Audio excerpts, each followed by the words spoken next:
Welcome to BBC London with me, Asad Ahmad. Coming up on the programme, we hear more from the victim and what police have to say about their actions. Also tonight,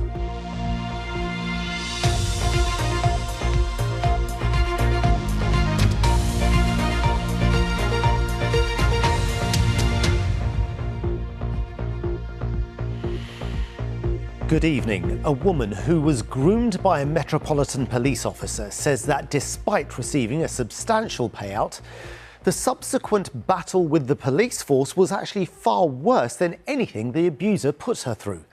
Lorraine, not her real name, received inappropriate images and was groomed by PC Phil Hunter, who said to have been planning to have sexual relations with her. PC Hunter was allowed to retire without any charges being brought against him. The Metropolitan Police says sorry. Here's our Home Affairs correspondent, Sonia Jessup. Now, London's skyline in and around the City of London is in the spotlight because a planning document which was to show what it might look like in 2040 has been delayed.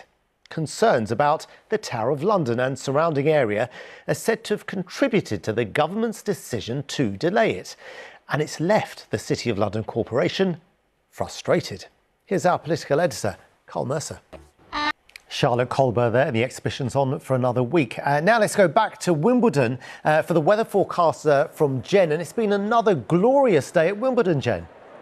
It really has, Asad. It's turning into a fantastic tournament weather-wise, and it looks like it will remain the same. We have a heat wave on the way in the coming days, possibly not as intolerable as the last one. Let's take a look at the detail, though, over the next couple of days. Starting off here at Wimbledon, we are expecting it to be staying dry and sunny, maybe a bit of cloud, and those temperatures in the high 20s, nudging up to 30 as we get into the middle part of next week.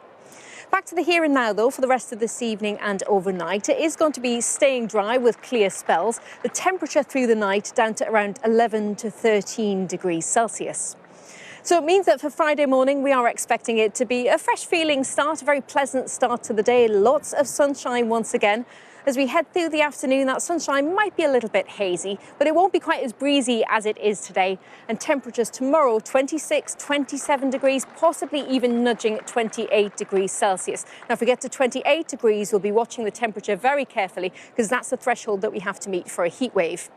Friday night into Saturday then, another very quiet night. The temperature will be dropping down to around 12 to 14 degrees Celsius. And again, it is going to be a fairly dry night with clear spells.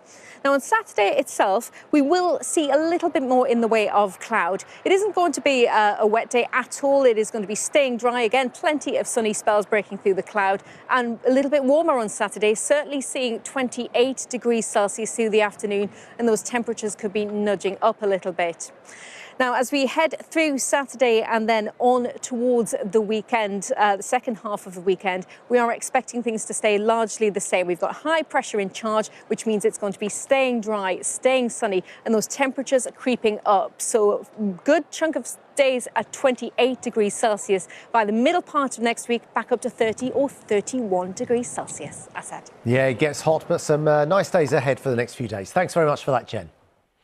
OK, that's it for now. Unusually for us tonight, there won't be a late BBC London bulletin. It's because of the Spain-Austria World Cup match. Coverage of that starts at 7:30 on BBC One and the iPlayer. But if you miss us that much, you can always watch this programme again on the BBC iPlayer or browse BBC London's social media, like 5 million people already do. Have a good evening.